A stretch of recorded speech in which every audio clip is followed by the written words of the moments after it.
Hey guys, this is Travis here. First things first is please excuse the quality of the video. I'm doing this as a screen record, and I'm on a cell phone in my truck, out on the road, and I'm doing a screen record so that way I can go into screen grabs from this video that I want to essentially react to. I want to talk about, and I took a couple of screen grabs, and we're going to be able to go use this method of filming in order to go into there. So those who know me know that I grew up in going often to a very rural area, mining property down by southern Nevada, and that the Hazelton clan was often kind of the search and rescue there. Not officially, but people go look for people if something bad happens, right? And on top of that, I've been called in as a local expert in regards to search parties in that southern Mojave Desert area. And then and people who know me also know that I've also worked in Utah setting up surveyor stakes, and I've done outdoor activities of many kinds in all kinds of weather, all the way from in Colorado, where I live now for the last 10 years, and as well as down in New Mexico, Utah, Nevada, Arizona. I've done a little bit of outdoor stuff. I've also worked with law enforcement. So working with law enforcement, it was things like I was trained in executive protection. I've done a little bit of bail bond stuff, nothing complicated. I do not believe that I am qualified to react to this video in the sense of being super critical. However, I do believe that I am qualified to react to it and give kind of a breakdown of what I believe could be learned from the situation, right? Now, there will be a link in the description below. If you saw the title of the video and clicked on it, you kind of got an idea already. But long story short, this man named Jon I got himself into a little bit of a pickle in the Bitterroot Mountains of northern Idaho, which is a tough area. I think anybody could be in a pickle like that. So he had to hit the S.o.s button on his Garmin Inreach. It's a device. You hit a S.o.s button, and it gets you into contact with some form of search and rescue. And I think that, right now his comments are kind of blowing up. And some people are kind of eating this guy alive. I'm not going to do that. I'm not interested in that. The only thing I do want to say about that, all that drama and stuff like that, is just one thing. I just want those who are kind of being critical of him, if you're seeing this video too, I'd like you to understand that there are a lot of inconsistencies, okay, I guess is the best way to put it, are not wasted on me, okay? So, don't think I don't see those things. However, I don't find it useful to do that, and I also think that I have a fairly logical explanation for those, most of those that I noticed, that is understandable and is certainly another learning experience. So what I'm going to do is I'm just going to bring up, I got some bullet points. I'm going to do it off the cuff, but I got some things that I've kind of noticed and written down here, but I'm gonna go by lesson, and I'm gonna put a link to the description, or link in my description to his video. I want you to go watch his video. I am not trying, this guy's a videographer, I'm not trying to mess with his livelihood and everything like that. I am not trying to steal views or nothing. I'm not gonna use his footage. I might consult a couple of screen grabs, but I'm not gonna use his video and stuff. Go watch his video. It's there's a lot to learn, and I've become a fan. I like his videos. He made it to base camp, and the Everest base camp, which is pretty freaking awesome. So I'm just going to say that I'm going to be talking about this story as told by Jon I, and I'm going to read in very little, and I'm not trying to comment in any way on like his character or competence or anything like that. So let's dig in. I'm not going to tell the whole story. I'm just going to start with the lessons, all right? So, which is the first one that I think that we really could really dig into. Know how to navigate. Really understand. I think that it's very important. I'm cross-referencing some of this video with my own experiences. My experience is that I was raised around a 20-year career Navy man. We learned how to navigate, me and my cousins. He taught us very detailed how to navigate. I've forgotten so much. But what's really weird is when I go out on the 14ers and in the wilderness or in the Comanche Peak area or something like that, I'll be out hunting. If I'm with people, or there happens to be people on that trail as well, and they see what I'm doing and I'm pulling out a map and a compass and I'm navigating, they look at me like I'm doing alchemy. All right? So this is bad. It shouldn't be like that. Some people even kind of poo-poo me. Why would you do that when you get a GPS? Well, I mean, and here's why. So let's consult his early GPS positions. If my eyes are red, I'm sorry. I am running on a little bit of sleep. It's hard to sleep. All right, so what we've got here is the beginning. You got the arrow to the right, you have the trailhead, and then you have the arrow to the left was his destination and the trail that he followed. And as you can see, his locations, his location that after he hit the button was there, okay? So let's erase that. Now, if you notice, see all these topographical lines here?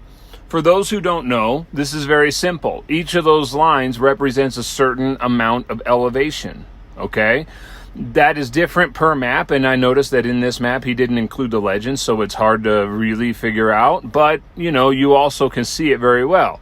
You see right here, you have a low elevation, under 6,000 feet, because here you are at 6,500 right there, and that's a lower elevation there, okay? And then you have a point here that is 8,500 feet, okay? And then it goes back down to 6,000 feet. And then this trail goes back up. Oh, not there. This trail goes back up to 85 here. And this is very easy for you and I to sit here in the comfort of our warm, situation that you're watching this video.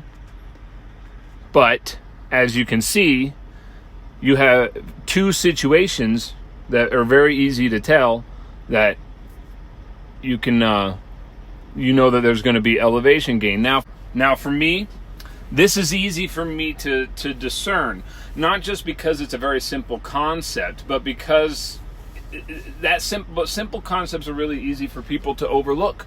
So I'm not even, having a problem. Like I'm not knocking Jon, okay? I notice it because I have had to do surveyor stakes in Utah every square quarter mile all around Zion National Park, and I did that as a teenager, okay? So, and I did that with a paper map, and I would see those lines, and those lines would represent points in time where I get to stop and rest. And those lines would represent points in time where I was going to hate life, because my grandpa was going to make me count every single one of those lines and mark my trail, because we didn't have a trail, so I had to mark my own trail that I planned to take and stay within elevation lines and things like that in order to get the stake where we needed it to be. So it's ingrained in me where because I have such an intimate understanding with it, and I'm not an ace or anything.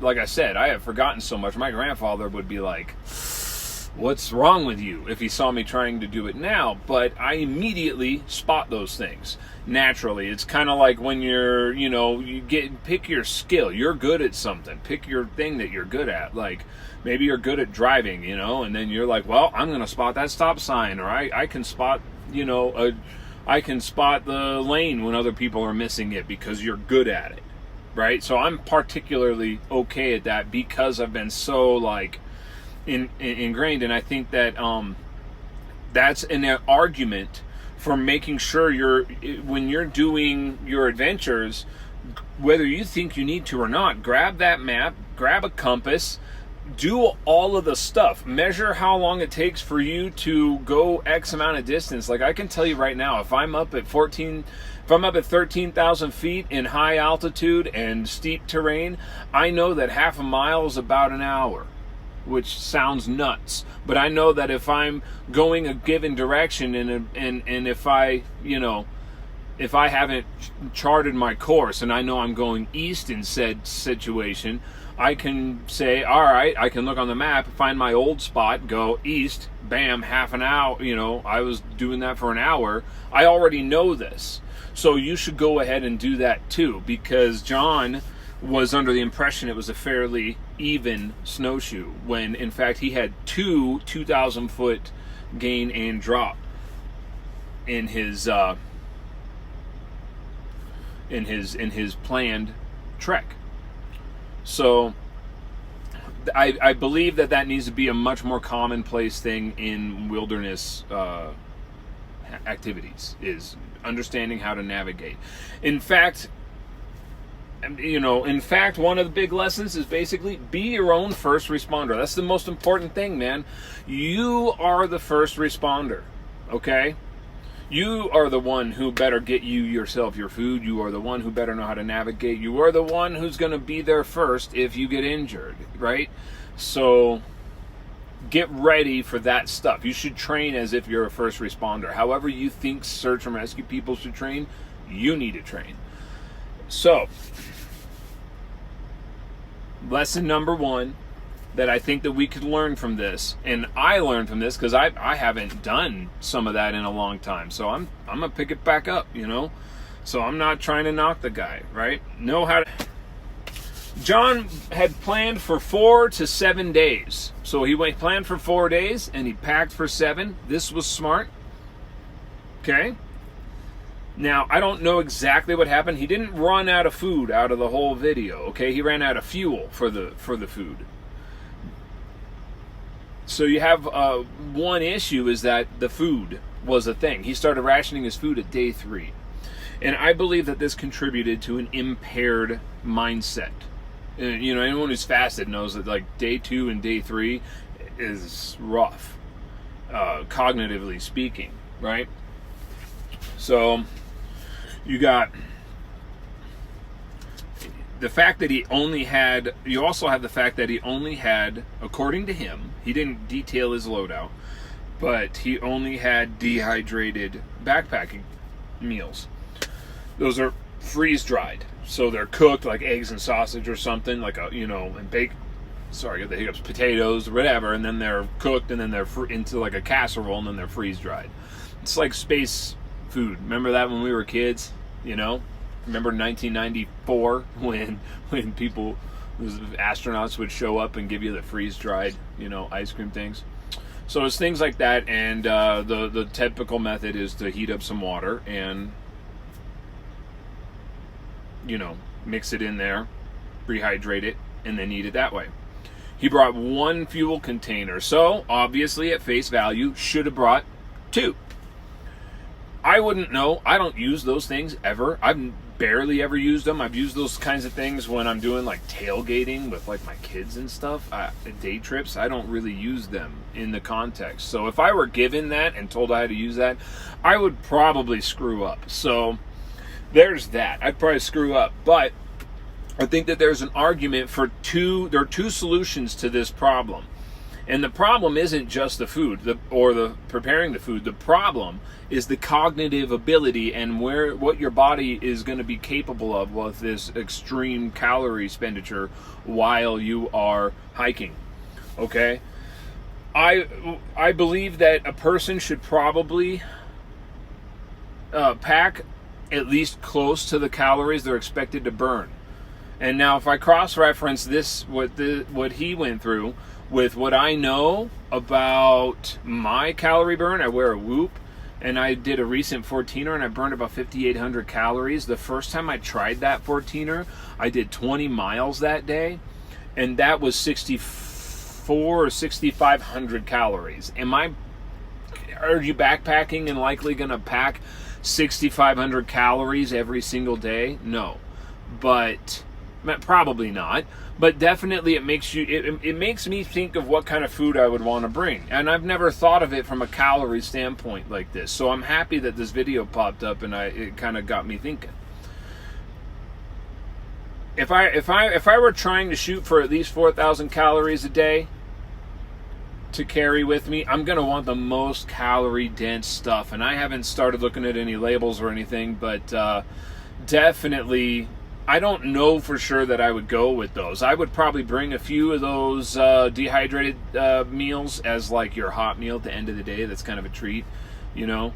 But as I understand, he was rationing due to the fuel, and yeah. So here you are, you're rationing due to fuel, and you're eating one meal a day. And he's out there snowshoeing in waist deep snow. Altitude changes, his body's fighting off the cold. He's got to be burning 5,000 calories. Seriously, like he really has to be. So I can only imagine how he felt. And when you get scared, your brain, when it's hungry and scared, it does all sorts of weird things, man. Like I really truly believe brain fog was the culprit for a lot of the things that happened the way they did. Now these are normal survival things. But I would definitely be thinking about calorie-dense food, and I would not be necessarily worrying about, I don't know what his mindset was, but I would not necessarily be worrying about like doing something that's kind of stereotypical for hiking or gets you views or whatever. I'd be like, if the answer is a Snickers bar, bring Snickers bars. I'm not saying you should live off of Snickers bars, but you know, I'm just saying if you look at that and you go, oh, here's the calories, and maybe you can use an athletic like conversion, like the 40% of the calories would be carbs, 30% protein, 30% fat. That'd be reasonable. So then you can make your plan that way. But definitely make sure you're thinking about how many calories you're probably going to burn. I definitely think that that's a good idea. Bring extra fuel. Also, the rule of 3 is in survival courses for a reason, right? The rule of 3 is 3 of everything that you have for emergencies. 3 forms of shelter. So if you got your clothes, you got a tent, bring an extra tarp. Okay, bring some trash bags and bring an emergency blanket, right? So you have more than 3 other options. So 3 forms of fire starting. Maybe you're not allowed to have fires in that area. But if you're hitting the Garmin button, you're an emergency, so then you're in the clear. You can go ahead and have a fire, right? Or maybe bring a little folding stove, right? That folds flat, so that way you can more efficiently use little twigs and stuff. And those little twigs are more likely to be dry. I had to charge my phone and my radio turned on. And no, we're not going to deal with that. It's still going. We're good. So, bring extra forms of cooking your food. So, and he had a water filter, and it turns out a lot of the water was dried up more than he thought, and that's what burned up the fuel, is because he was melting snow and ice and stuff like that. Ice is way more efficient than snow, so if you were coming up on a creek that was like, froze over, grab some of that ice. I'm sure he did that, but just keep that in mind. Melting ice is way more efficient than melting snow. Another thing to keep in mind is those freeze-dried meals do not need to be prepared. They aren't great when you eat them dry, but they are cooked and it is safe. Just eat it, okay? And that brings me to another solution. We got 3 solutions. Bring more fuel, pack enough food, right? Make sure you're packing enough food. But a caveat to that is number 3. Have it be ready to eat food. Have a bunch of it be ready to eat food that you don't need to prepare. Like I said, a Snickers bar really isn't the worst idea. You got peanuts for protein, a little bit of inflammation with the peanuts, and then you got your simple sugars. Your brain runs off of that. And when you're out there burning calories, it's really not going to be a huge issue. Could you find something better? Maybe a Cliff Bar, maybe a Kind Bar. I don't know. Like, that's up to you, but like, ready to eat food, stuff that's simple and easy to put together and you don't really need to prepare, would have gone a long way in making sure that a person's mind is sharp. And you really need your mind to be sharp. And this is when we start getting into the lessons to be learned. The lessons to be learned in regards to what happens after you push the button. The first part of this was all pretty much like normal survival stuff, but like now we have a different context. It's great that he put this video out, because now we have an example, we have a context. We can be like, oh, here's a competent guy who made it up to Mount Everest base camp, which is not easy. He found himself in a situation that was less than favorable. Completely honest mistakes, right? So, and I'm not even saying mistakes, they're just things didn't go right, okay? And yeah, so it can happen to anybody. If it happens to this guy, it can happen to anybody. So here we are at watch your mind, okay? I've already mentioned the brain fog. I see a numerous signs of this with him. Now, these are things that people are calling inconsistencies, and they're kind of calling out his character and everything like that. So him expecting an even snowshoe trek, that's maybe overlooking something on the map. You know what I mean? Felt like he packed for 5 to 7 days. Okay, that was a good plan. Obviously, there was a misunderstanding with how long the fuel would last, right? He had only navigated, he even said that he only really was navigated looking for tracks and like logs that have been over and felled and cleared and everything like that, which is part of the equation, but it's really good to get on there and understand a map and get it on, use a paper map, learn how to use a paper map, right? He mentions the failed trail fades, all that stuff. I don't care about that. Let's see.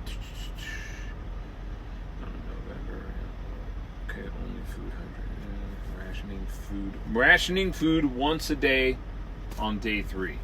That makes for some serious brain fog. That's actually worse than if you were to actually fast. Because think about that. Your body doesn't go into total ketosis, especially with a lot of those freeze-dried meals. They have enough carbs where it pull you out of ketosis, which I'm not saying be ketogenic. But at least if you go into full ketosis, your brain fog will go away at some point. No, this just kind of teetered him in and out. And as I got the feeling he was eating at night, he didn't say that. He might have. I don't remember. But if that's the case, that I would have thought that it would be smarter to have a breakfast rather than a dinner. But I might be wrong. Okay.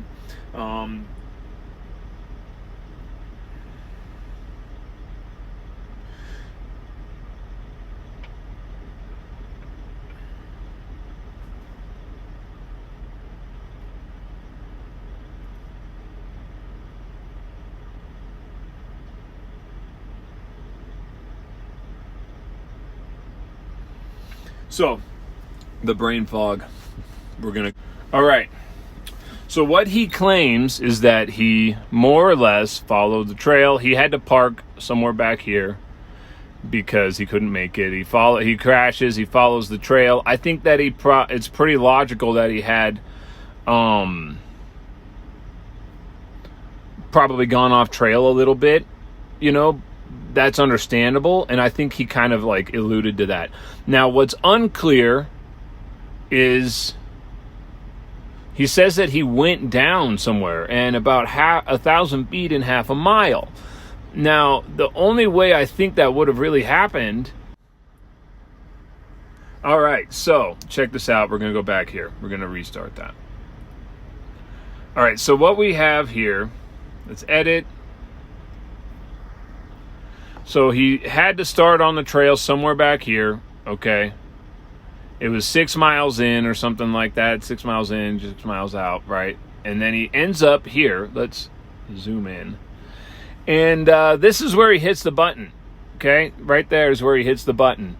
He says 1/2 mile and 1,000 feet, okay? And that's certainly possible, but what that wouldn't have likely happened going adjacent, laterally on these lines. See how broad these lines are? That might have happened just a tiny bit right here, but he wouldn't have been there. He wouldn't have been here. He would have been over there. So my guess is he ended up seeing the lakes. Maybe he saw something he wanted and he went off trail.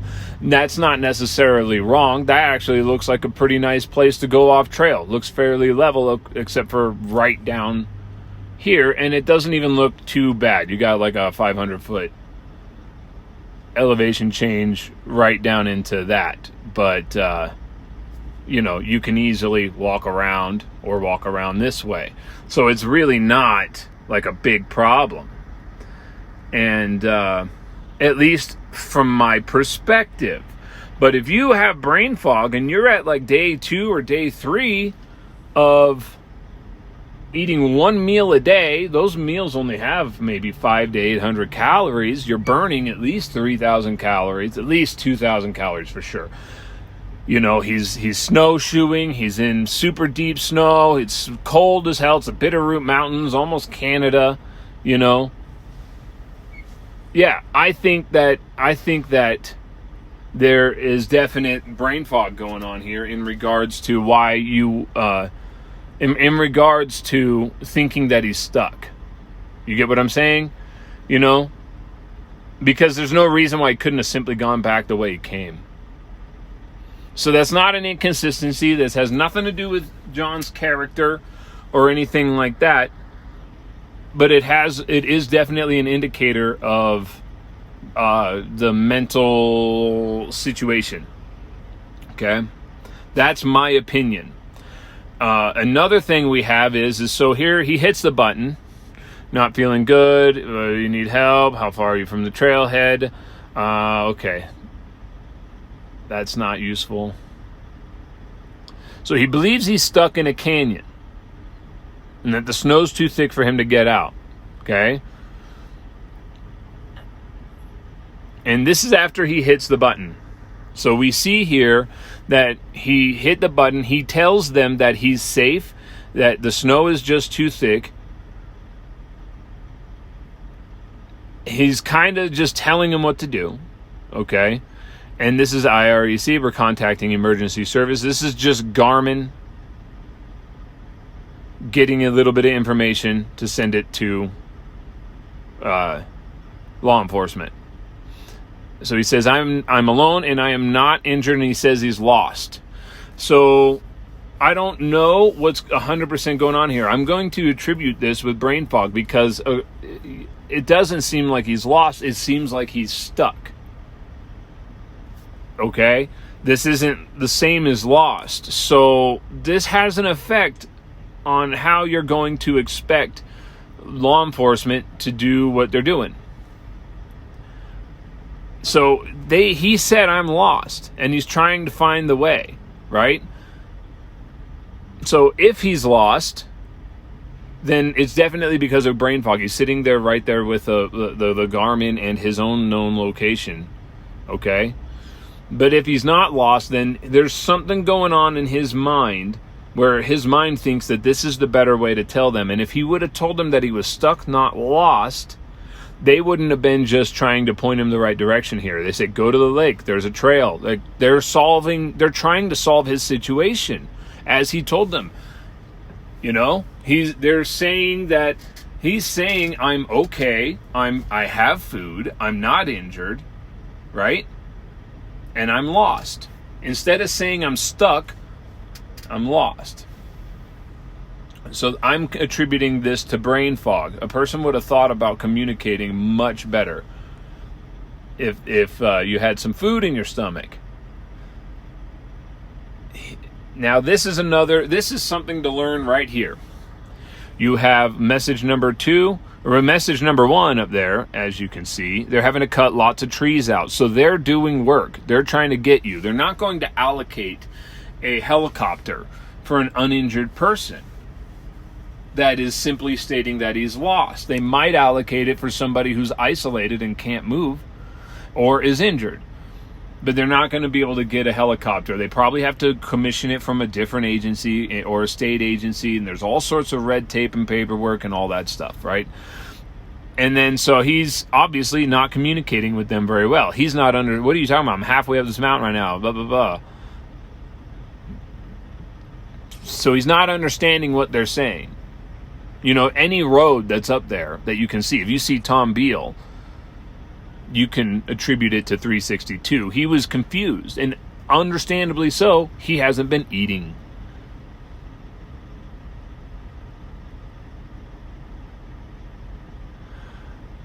Another thing is right there, if he felt like he could climb out, he would have. Well, I get the feeling if you had a proper meal, you'd feel like you could climb. And then you have right here, that's the same thing. He's asking for a chopper. Now, he claims that they said that they demanded a chopper. You know, so maybe he didn't, maybe they didn't say demand, but I don't know. I will be showing us the Idaho County Sheriff's Department Facebook post about this thing. Could you send a chopper? So what we're looking at here is he has this conception in his mind that that's what's going to happen. They're going to send a chopper, and him hitting this button is going to, you know, just take care of the situation. Well, guess what? This makes sense. It makes sense that he would think this. He's been at a caloric deficit for days. Your body and your mind will start finding ways for you they will start rationalizing ways for you to do less because you don't have the calories to do more. You know what I'm saying? That's one of the things that happens with fasting. If you fast for an athletic purpose or anything like that, like cutting weight, you find this out. You're like, man, you know, my body's like just wanting to conserve and it doesn't want to do anything. And like your mind follows suit with that. Your mood is definitely going to be influenced on this. So let's see if we can go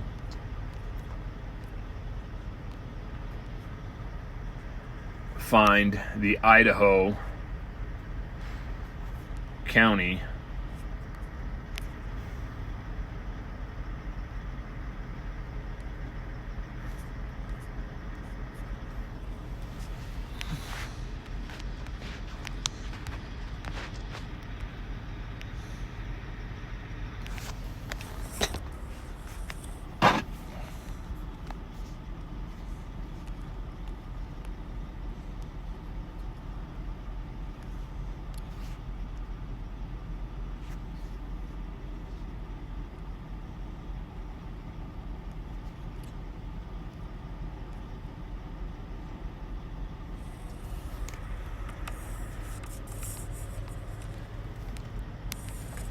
So right here we have this. We're going to read this out.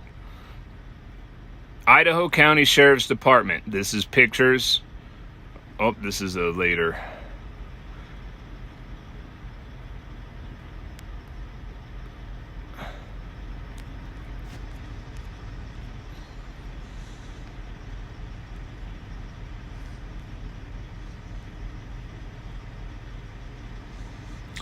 On November 15th, around 2022, around 5:20 p.m., Idaho County Dispatch received a call from the International Emergency Response Coordinator. They had received an S.o.s. from a Garmin Inreach device belonging to Jonathan Conti, videographer, YouTuber of Boise, Idaho.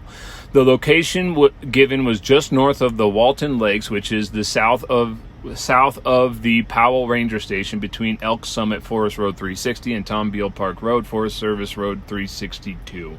Idaho County Dispatch used the link provided by IERCC to message with Conti. Conti stated need a rescue as he had snowshoed in but had dropped down into a canyon that he couldn't climb out of due to snow. So they're being nice already, because already they're not talking about like miscommunications. Okay. He had food, water, and shelter and was safe for the night. He parked his vehicle on Elk Summit Road, about 5 miles to this location. Was not familiar with the area, but told dispatch that he could make it to Walton Lake if that was a better rescue spot. Here is another lesson I didn't think of till just now. How about not going into a place you're not familiar with in winter conditions? I'm not saying that all of us adventurous people don't sit there and go, oh, the more difficulties, the better. I do it too, but rationally speaking, this is something to learn from, okay? November 16th, Idaho County Sergeant Keith Olson, Idaho Deputy Stan Denham responded at first light. Idaho County Dispatch advised Conti to head to Walton Lakes Trailhead. He said he could, so he said he could go to the Walton Lakes, and which was about half a mile from his location, gave him coordinates to where he could be picked up by the deputies. Idaho County deputies left the Powell Ranger Station by snowmobile, Tom Beale Road. They cut out numerous fallen trees out of the road to get to Walton Lakes Trailhead. During this time, Idaho Dispatch kept sending Conti message directions on how to get to the trailhead, meet the deputies. Dispatch continued to get response from him stating, "What are you talking about? I feel like I should wait at this lake. I need someone to come get me at this lake. That's why I called for a rescue." Dispatch urged Conti to get to 362 and go slow, steady, take his time, as there were no alternative options. That's a key part right there. No alternative options, okay? If there were alternative options for an uninjured person with food, they would have used that, okay? They don't want to be out there doing this. They don't want to be chasing us, right? Conti advised he wanted a helicopter. He did not demand a helicopter. He wanted a helicopter because walking out was impossible as there was 5 feet of snow and trail was gone. Now, to be fair, if there was only a couple of feet of snowfall, snow drifts happen in mountainous areas a lot, and there really could have been 5 feet of snow. Dispatch again urged and explained Conti how to get where he would need to meet the deputies, and that it was not possible for a helicopter to land on a frozen lake. True story. Deputies could only get so far by snowmobile as they hit a rock face, and they would need him to hike up to meet them. Yes? Fine, but I feel like I'm walking into a disaster, then walked about 1/3 of a mile in the wrong direction before going to Walton Lake and sending a message to dispatch about 12:45 p.m. stating that he stopped to set up camp as he was out of food and out of energy and was scared. And he did state that. I thought that I had the thing saying that, but he didn't run out of food. He ran out of fuel for the food that I believe that he could have eaten, but he might not have believed that. Again, the brain tricks. I literally have, as a kid, when I was 16, was in very late stages of heat exhaustion. I almost died, and I had half a gallon of water. The brain does weird things, okay, guys? So, yeah, like, it's totally understandable, like I said. But understand that your brain is impaired and you are calling search and rescue because they know better than you, and you kind of need to listen to them. Not saying that you don't have to stand your ground, because sometimes there's things that they won't know. But when you are looking at a situation where it's very easy to discern that your brain is not going to be working properly, because how could it? You've been in sub-zero temperatures, you've been in winter conditions, you've been in an extreme calorie deficit for more than a day at a time, for days. Yes, understand how your brain works. With this information, deputies left the trailhead and hiked down to Conti's location, which was approximately half a mile in approximately 2 feet of snow. Again, they might be going off of, to be fair, they might be going off of registered snowfall, okay? So to Conti's credit, there really could have been snow drifts, or at the very least, he could have, again, brain fog, he could have convinced himself that there were snow drifts. All of the footage that we saw from him showed them stepping on fresh snow. So I don't know how much he tried, at least in regards to the footage that he showed, right? So I get the feeling he thoroughly was convinced that this was a problem. Conti was found to be in good physical condition with no injuries and still had plenty of food and provisions in his backpack. Deputies helped Conti gather up his camp, walked him to the trailhead. He was taken by snowmobile back to the ranger station where the deputies' controlled vehicles were parked, and then given a ride back to his vehicle on Forest Service Road 360. This is the reason why they make these posts. We would like to remind everybody that while having a GPS-activated device can be life-saving and a good tool to always have on hand in case you have an emergency, you should still prepare yourself for any adventure in the wilderness, especially this time of year, by doing research in the area you are going and have a plan in place in case you get too tired to continue on. To be fair, he had a plan. He just thought that it was going to involve a helicopter.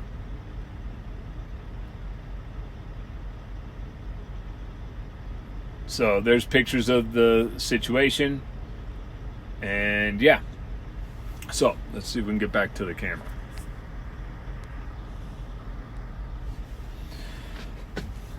And so this brings us to what happens when you hit that button. As you can see, you don't get a magical pass. You don't get a helicopter per se. And in fact, my experience working with search parties and search and rescue and everything like that, I've never seen a helicopter being used. Okay, the only thing I can think of is if the circumstances are bad enough, and it's not just immediate. It's not like it's gonna just happen. They have to locate a helicopter, and then they have to do paperwork. Believe it or not, it sucks, but they do. And another thing to understand is when you are dealing with these guys, a lot of times it's just law enforcement. Hell, in some areas, like I said, in the Nelson, Nevada area, sometimes it was just the Hazeltons or the Firestones, the people that lived there. It might not even be, it might just be someone who was successful hunting in that area one time. It might not, the movies give us kind of a poor understanding of what happens in this thing. It's not all like the Coast Guard just jumps in there and helicopters you out and sends a person in. Right? So another thing to understand is they are not warm and fuzzy people. They and you don't want warm and fuzzy people. There was a problem in regards to, like, they kind of laughed at him and stuff like that. And honestly, at the end of the day, man, you were in the wilderness, you were stuck, you were in a caloric deficit, hungry, cold, all that stuff. You called search and rescue, and you got out of there alive. Okay? You know, they laughed at you a little bit, and they said a little, like, not favorable Facebook post. You know? That's a win, bro. And this is the thing to understand is like you're still probably, again, be your own first responder. This is the most important lesson on here. So the other two things I have here is know what to expect from search and rescue, and to be your own first responder, because even when you are having a search and rescue mission go exactly as planned, it still probably involves the person being searched for having to self-rescue to some degree, you know. So, you know, the reason why I'm making this video is because this is a misconception. You know, people are getting these things, and it's good that they got them. I'm gonna get one, okay? It's good that they got them, but it isn't like, and that's it. No. You know, you need to make sure your mind is right. So at the very least, let me offer a scenario. If he said, I don't know how well I'm thinking, I'm cold, I'm scared, I'm hungry, they might send a helicopter for that. Okay, so if you were just mindful of your mental state, they're a different set of urgency. They might have come from the back where he parked. They might have snow machined in there much faster instead of trying to snow machine where they think that he could walk. They could have, if you said something like that and been not honest, been pragmatic with yourself about your mental state. I really thoroughly believe there was some serious thinking issues going on. And again, like, you really hope that, because the other option is all those people, the nasty comments on the video are right. and there's something that there's not, that you're not telling. And I don't want to be like that. I did reach out to Jon on Instagram, and I never saw anything, never heard back, and I just wanted to get this video out. I honestly still want to have a conversation. This is actually a great video. I like his channel. I just want to know more. I want to know what he would have learned. I want to learn more. I want to know what I should do. And but one thing to expect is that you're still going to have to understand navigation in order to help them help you. Okay, you still are going to need to be able to allocate resources in order to help them help you. You're still going to need to be able to do survivor man stuff. Okay, and so don't have a conception of these people as like, I mean, they can be warm and fuzzy. I'm not saying they can't, but like, you know, they're normal dudes doing a job, and they're kind of like tough guy dudes. Okay, so they're not gonna be nice. I don't want the nice guy. The nastiest person I grew up with, my Uncle Randy, was a nasty, violent bastard. But when I ran out of gas and got stuck in the desert, I was pretty happy knowing he was the one coming to find me if I didn't show back up at home on Sunday. Okay? Because nobody else is going to get there. Because it's not that's not the kind of people that do these jobs. Can they be nicer than that? For sure. I'm nicer than that. But and I like to do this stuff. But, you know, also don't expect it to just happen like this.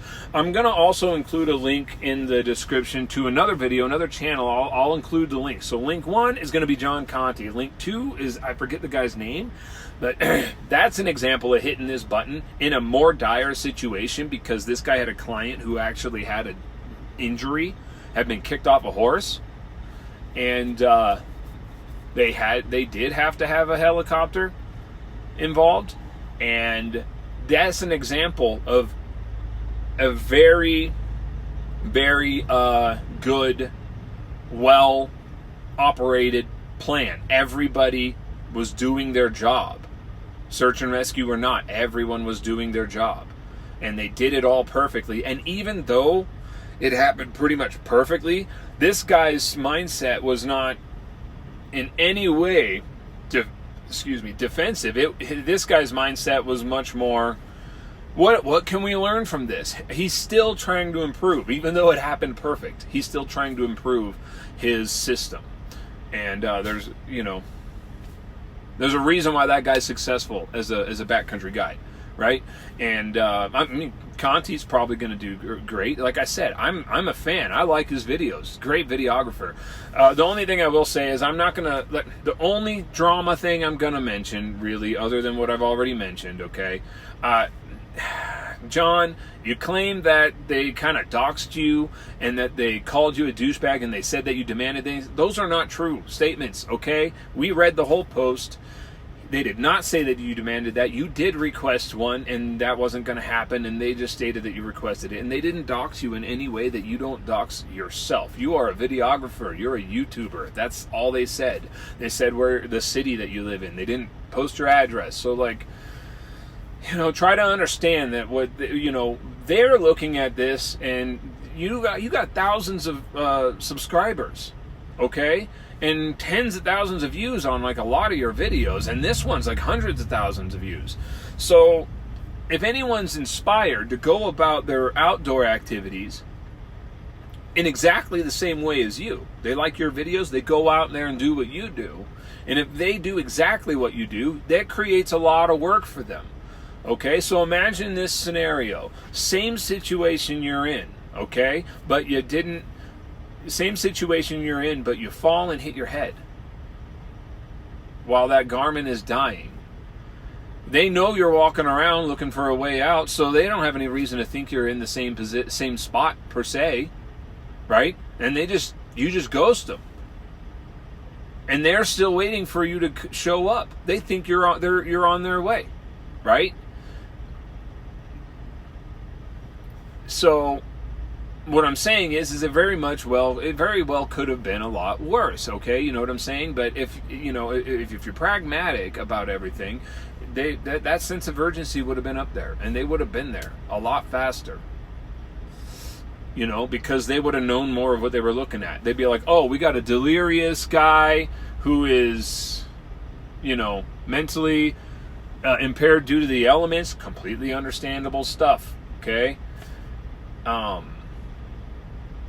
We want people to learn. What I'm saying is we want to learn from the situation. So what you want is your followers who are inspired to go do these things like you do, to see you adapt, learn from this. And I think that you're already probably going to do that, but we want them to learn from this and then go out and enjoy nature the way we do, and then have everything be safe. But instead, I would hate for just one little thing to go different with somebody else who did it exactly the same with the same preconceptions about search and rescue. They're not coming in with a helicopter, and chances are they won't. It isn't like that. They might not be warm and fuzzy. They will be matter of fact, and they will be point of fact, and they will be very pragmatic and probably short-spoken. That's what you want. You don't want inefficient people that are going to talk your brain off and not make any sense and confuse the hell out of you. No, you want that. And if you call search and rescue, understand, and this is the sheriff's department, I understand they don't have search and rescue training. These dudes probably grew up hunting in the Bitterroots, man. Like, they're still better trained, okay, than most people. You got to understand that you got to let them do their job. You got to help them do their job. You got to help them help you. Recap. This isn't the right piece of paper. Okay, recap. No, let's learn navigating. People need to get better at navigating. Pack at least a couple thousand calories a day for your food. Think about your food in regards to calorie density and whatnot, and readily available. Multiple cooking sources, so extra thing of fuel, other way to cook, fire starting, everything like that. Be mindful of your own mind. Understand that you are in an impaired situation, and everything between fear, cold, hunger, exhaustion, caloric deficit, everything is affecting your decisions, and that you might not be of sound mind. Know what to expect from search and rescue. They're not warm and fuzzy people. They're very smart. They're capable. They might just be law enforcement. They might not be search and rescue. They might not even have the things at your disposal. But the fact of the matter is it's a whole lot better than nothing. And any situation that you deal with them, as long as you make it out alive, is a big win.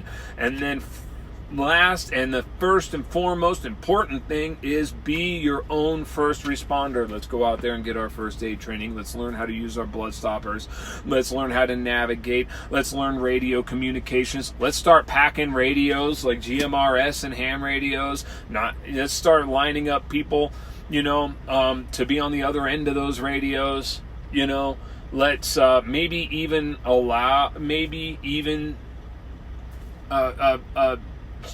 see if law enforcement is interested in taking note that you're going to be somewhere, so they know.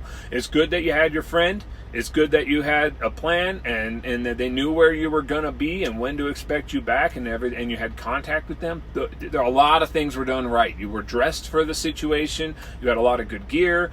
You knew the area relatively well enough. Could have known it better for sure, but you're exploring, so of course you don't know it. So there we go, guys. I hope that this, Jon, if you watch this, I hope this received you well. I am not talking about your competency at all or your character.